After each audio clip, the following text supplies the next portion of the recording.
This is a true story.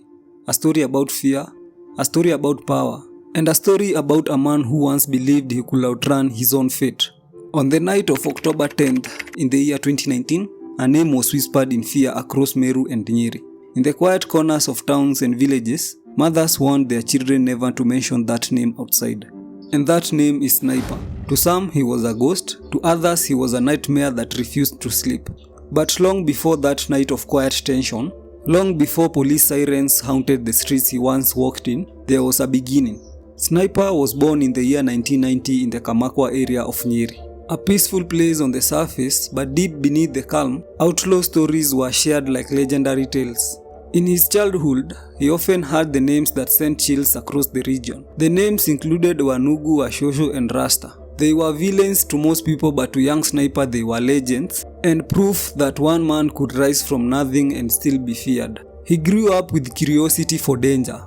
He admired the kind of men who lived by their own rules, the kind who never bowed to society. And slowly the idea of crime planted itself inside him, a seed that would soon grow into something cold and unforgiving. After school, Sniper faced a choice: a normal job with slow income and little respect, or a life that promised quick money and a reputation that echoed through the night. He chose the second path, but he could not begin in Kamakwa. Too many people knew him there.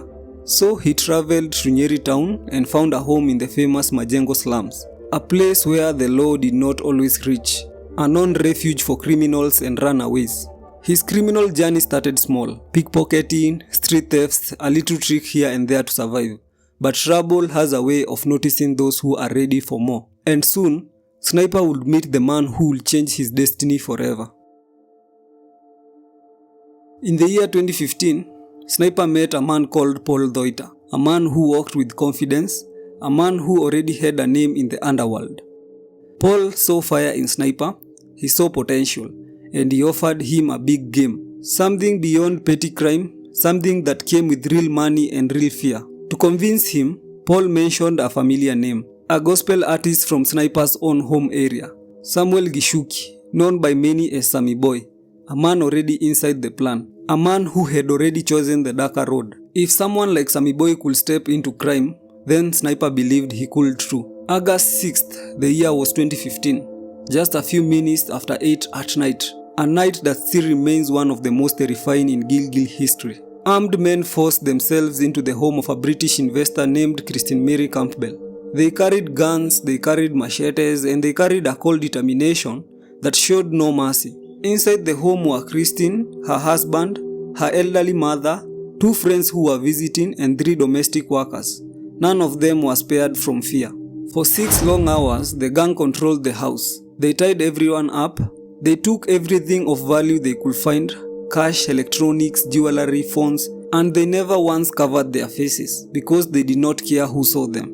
They believed nothing could stop them. Once they were done, they loaded the stolen goods into Christine's Toyota Prado. Then they forced the victims into another car and drove off into the night.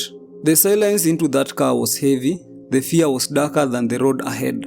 Around 2 hours later, they stopped into a deserted stretch of road. They fired shots into the tires of the Prado carrying the victims so that no one could follow. They then disappeared into the darkness with the other car, leaving the terrified victims stranded in the middle of nowhere.